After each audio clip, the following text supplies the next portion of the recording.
Okay, so now to joy and blame. Oh boy. Isn't it? That was David's fault.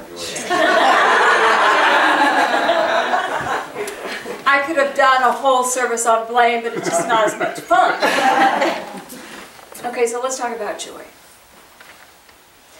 When you feel joy, there is an energy that flows through your entire being. Your mind, your emotions, your body, your thoughts, everything about you, the outer world looks wonderful, doesn't it? And you feel good. There's just this vibration of this total energy of superbness, joy. So, we don't really know how to create it, do we? Sometimes we almost feel like joy has to sneak up on us. Because if we knew how to create it, we'd be doing it all the time, wouldn't we? So, the qualities of joy are hope, expectancy. We're content, yet we expect. We're happy with what is, yet we have hope for the greater. There's an embracing, there's an expressing. We see good in everything. There is a sense of wonder within and without. Y'all remember that? Has it been long ago? Okay. Do you feel what I'm talking about? Yes. In the consciousness of joy, it is a state of being. It's a state of being where you are one with the universe and you are one with the world. And in this state of being, you absolutely see potential. You can see the potential of the world around you. You see your potential, and everything is good. Take a moment to remember. Remember when you're feeling that joy. Sure? Okay. All right. In this state, there is a connection and a flow between spirit and matter through you.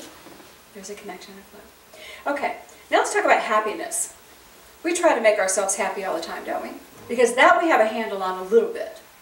Oh, if I watch this movie, I shall be happy. If I do this, I shall be happy. Happy typically is our reaction to something in the outer world. And these are my definitions, obviously. Webster may contradict me. But actually, Webster doesn't differentiate between joy and happiness. But happy, typically, I'm happy. That made me happy. We are dealing with something in the world around us. I'm responding to something. Do you understand? Like the most fabulous piece of gluten-free birthday cake. Makes me very happy. It doesn't fill me with the joy and connection with spirit, but it makes me very happy. And we will be doing that on March 17th, Tuesday night, during our Tuesday night program. All are welcome. We'll also have gluten-filled cake. So. But you see, that makes me happy. Chatting with David, just stopping my world and chatting with my son, makes me happy. I'm interacting. You know, when everything is finally done in my world and I can sit down with Patrick and do nothing, that makes me happy. But you see how my focus is here. So there's a slight difference between that state of complete joy and that state of happiness. So we know how to kind of stimulate that a little bit, don't we? Okay. All right. What I want to show you now, prop man. I neglected to inform you that during the month of March we are embarking on our course of study of the human behavior. So I wanted to kind of give all of us an idea of how, not how you act, but maybe how your neighbor acts.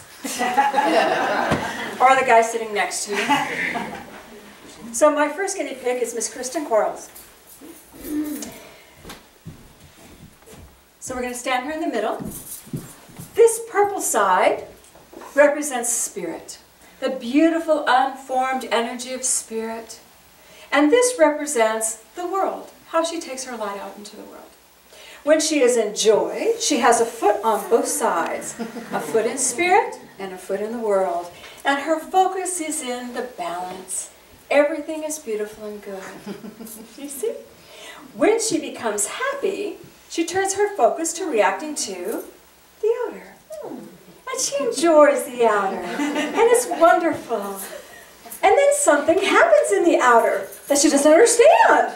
And so her natural response, as is all of your neighbors, is to withdraw her foot from the outer. But then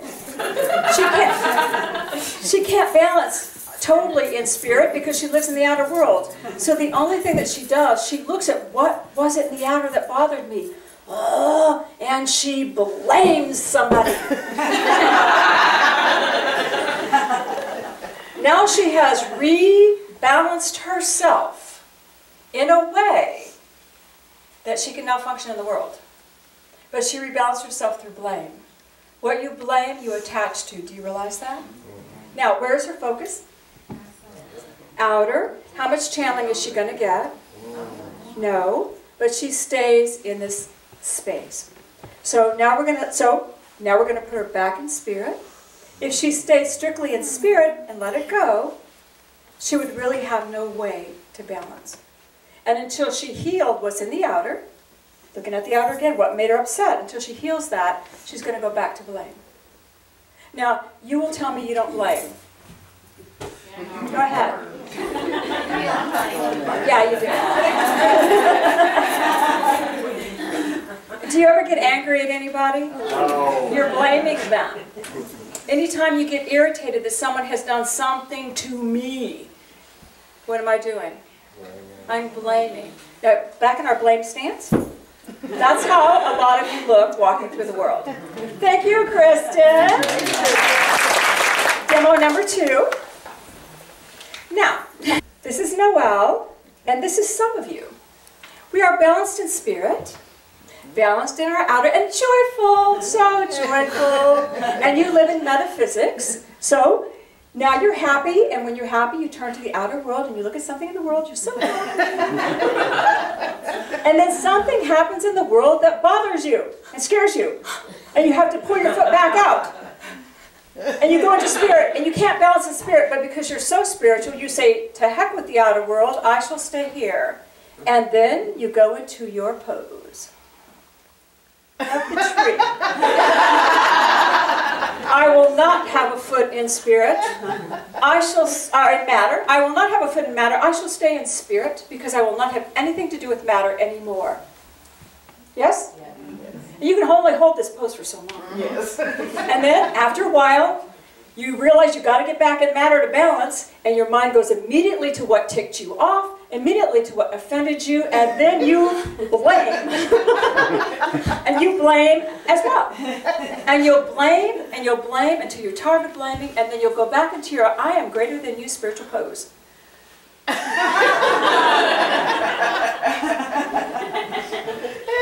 Does anybody see themselves in that one?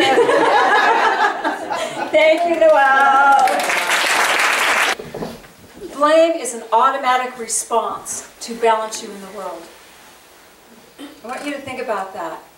Blame is an automatic response so you can regain your balance in the world. If I do not know what is happening, I am confused, I do not know what I did, oh my God, what am I doing? I don't trust myself anymore. Must have been you. That's what we do. But at least now we can function. At least now we've got a foot in matter and in the world. And where does joy stand? In both places. I am in the world and I'm in spirit. Okay? Everybody take a breath. All right.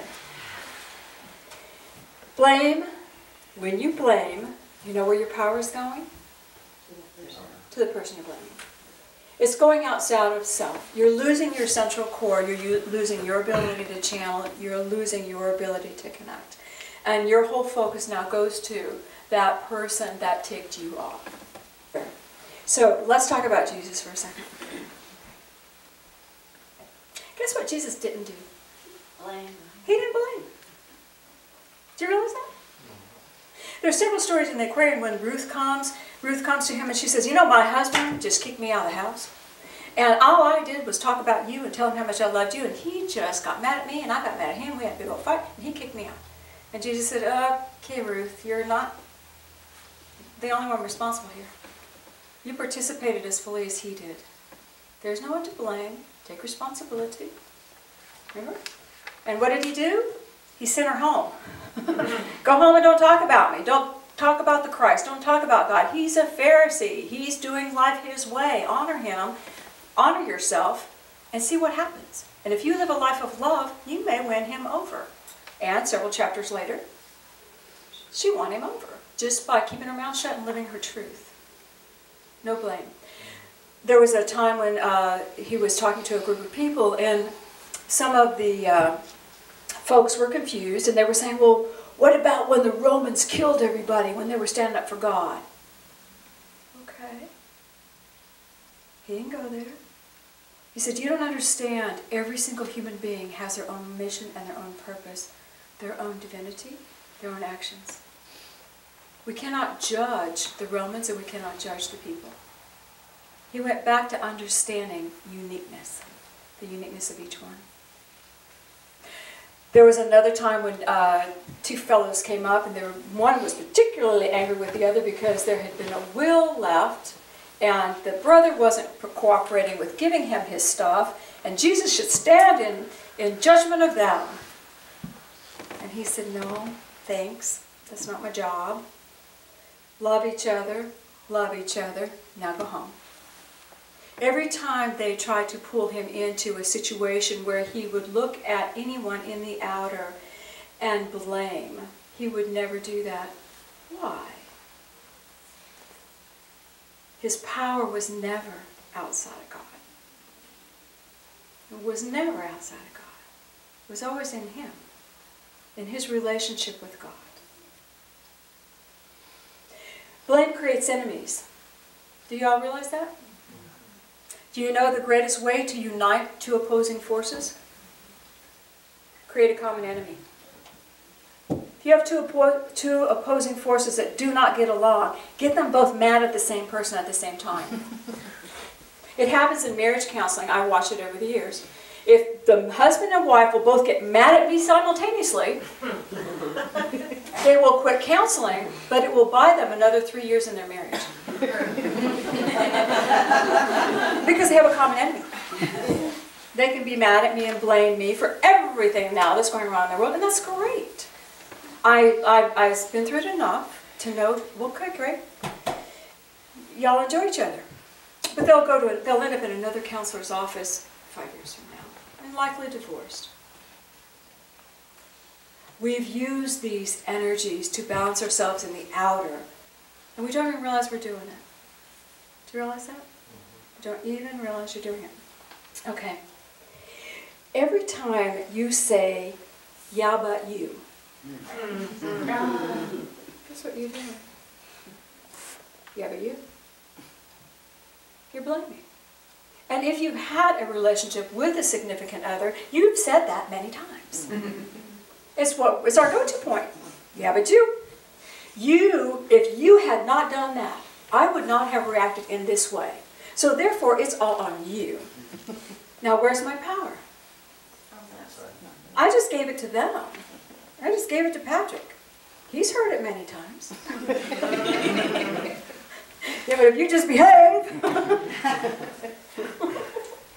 I want you to think of the visual of Kristen and Noelle. I want you to get that in your head, and I want you to think, the next time you hear those words coming out of your mouth, I want you to see them sprawled and pointing.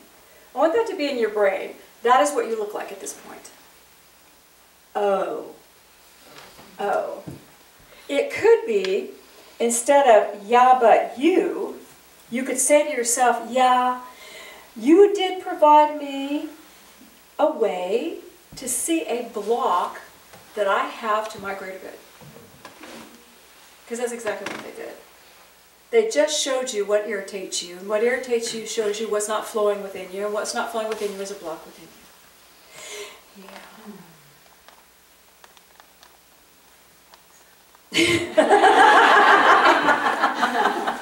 Reba just thanked her husband.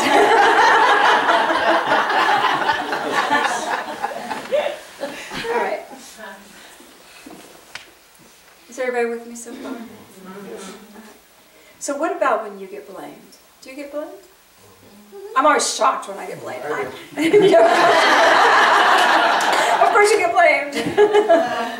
And I'm shocked when he blames me. How could you blame me? It's all you.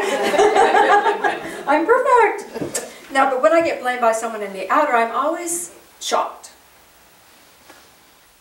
Because my intention toward them is always good. My intention toward them is good. And so when I get blamed for something in the outer, I will take my inventory. Okay, could I have said something different? I could have, but I really meant good there. Okay, what did I do? Okay, no, that's good. Yep, no, I'm good there. I can actually go down my whole inventory and say innocent, innocent, innocent, innocent, innocent. I had nothing to do with the accusation. But the accusation, because it occurred, made me as a metaphysician now say, okay, is there anything I need to change in any of my behavior that is innocent as it is, so that I do not draw that to me? Because I do have a responsibility. I allowed it to come to me for some reason. So now I can change, fine-tune something within me so it doesn't occur. Maybe I need to do due diligence. Maybe I need to get a little bit more professional in my energy. If it's going to hurt or harm anyone, I will modify behavior, but I will not give them power over me. I don't mind modifying. As long as I am completely innocent, happy, and in a state of joy. Now, will people still blame you if you're in a state of joy? Yes, they will. Why do they blame you if you're in a state of joy? Because you're in a state of joy. You're aggravating them. I don't like to be by that happy person. That's okay. In that moment, you don't even take the blame on. It just kind of washes away. All right. Examining your behavior is important. Just to double check. Am I innocent? Am I innocent in this? So, changing anything. We need to change our automatic response. We need to change. Yes? How many of you recognize you need to change your automatic response? Okay, good, thank you. I see hands coming up. Good. All right. And change always takes us into evolution if we do it for good. I'm changing me for good. I'm changing me for good. And one of the Tuesday night classes that we did, we used the word change, and we had people come up with, like C-H-A-N-G-E, come up with a little affirmation, choosing hope and new good energy, creating heaven and new growth everywhere. And then we were supposed to use that affirmation that we created to keep us in the mindset of change. Creating heaven and new growth everywhere. That's an easy one. And doesn't that keep you now in a positive thing rather than looking for inventory what you have to change? I just want to evolve. I want to look for good everywhere. So you might want to consider creating a little affirmation for yourself for forward motion. Instead of changing again. We love our plateaus. We work so hard to get there. Yes. We evolve. We've got a plateau. It's great. The bills are paid. There's food on the table. Everybody loves me. I'm happy. Don't make me grow anymore. But above us, and above us, and above us, infinite possibilities. And we have to keep moving. We have to keep moving. All right. Jesus never blamed anyone. What is the very first thing that his followers did after the Pentecost, was it, when the energy came down and engulfed them and they were ready to go out into the world? Nobody knows? Yep. Well, they blamed. The very first thing that they did, they went out and they said, hey guys, Jesus Christ ascended, he resurrected, we saw him, we talked to him, he's awesome, he connects us with God, and the Jews killed him.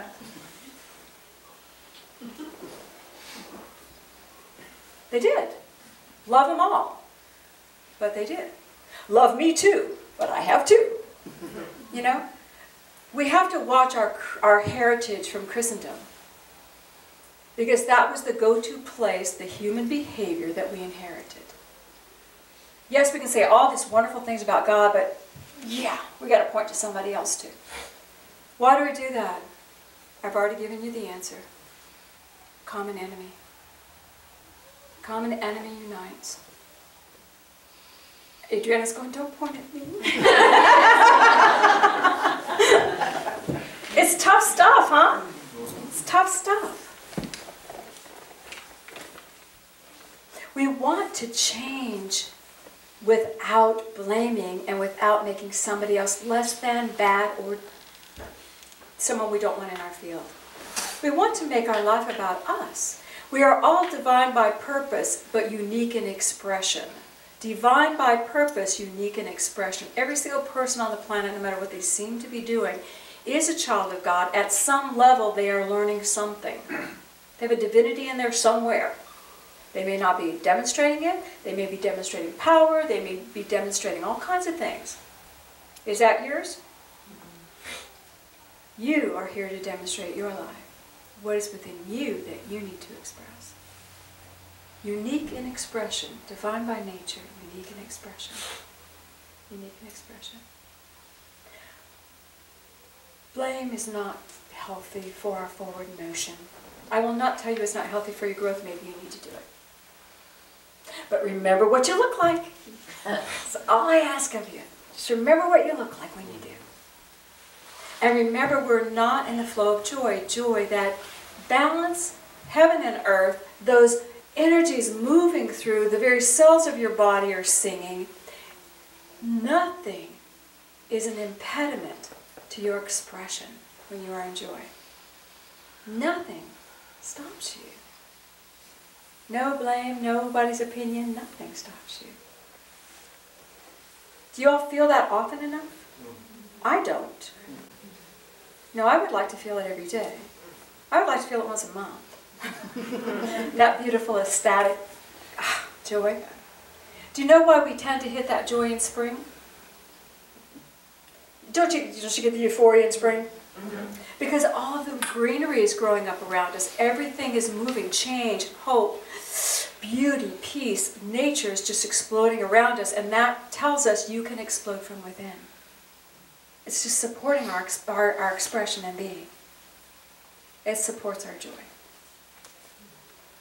And I guess that's why Spirit wanted us to start with this particular service, this particular Sunday, March 1. We're going to be moving into a beautiful spring before we turn around twice. And now we can be thinking, this could be stimulating the joy within me. This could be helping me realize that ecstatic state of my I amness, who I am. Sound easy? Ready to try? Yes. All right, put your feet on the floor. Just breathe.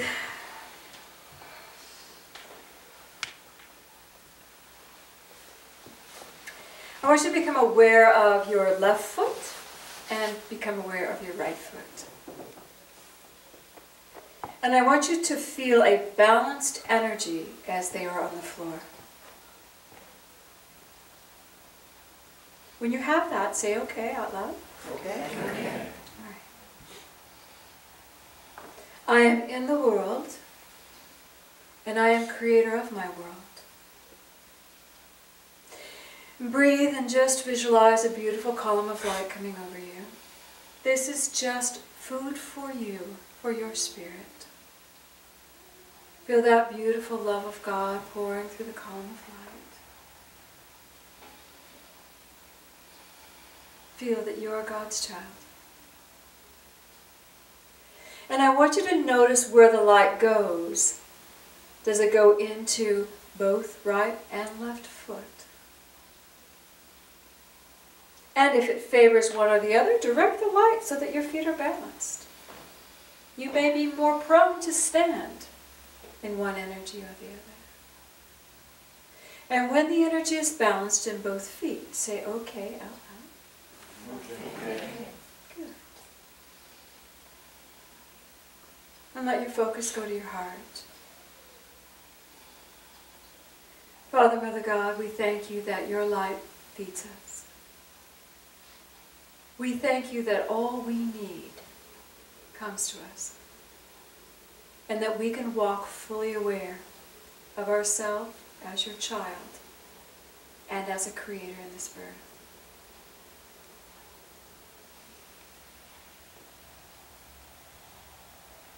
And just feel the energy in your heart moving. As if you are being held by a great energy of love.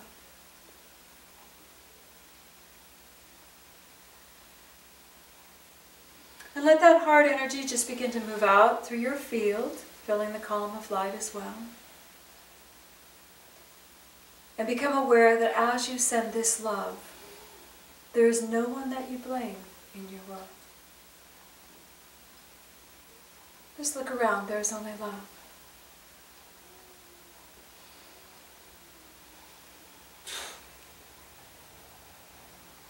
When I am in joy, there is no blame. When I am with God, there is no blame.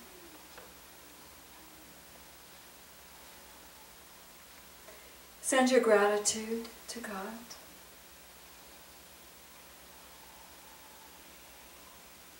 Take a breath. And just gently let your focus come back to your chair.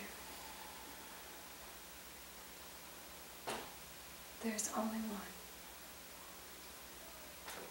One love, one light within us all.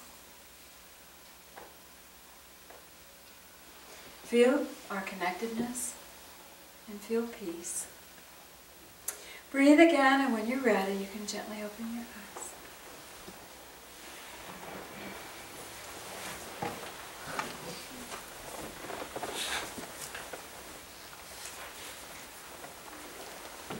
Are you all opening your eyes, feeling the world awaits me now? Let me go forth, balanced in the light.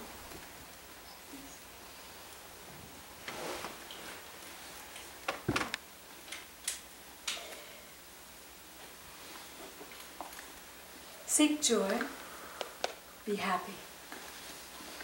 You can do happy now, I know you can do happy. Do happy. Seek joy. Remember Kristen and Noel forever in your life. And all you have to do is recenter. Rebalance. Rebalance. Say yeah, God.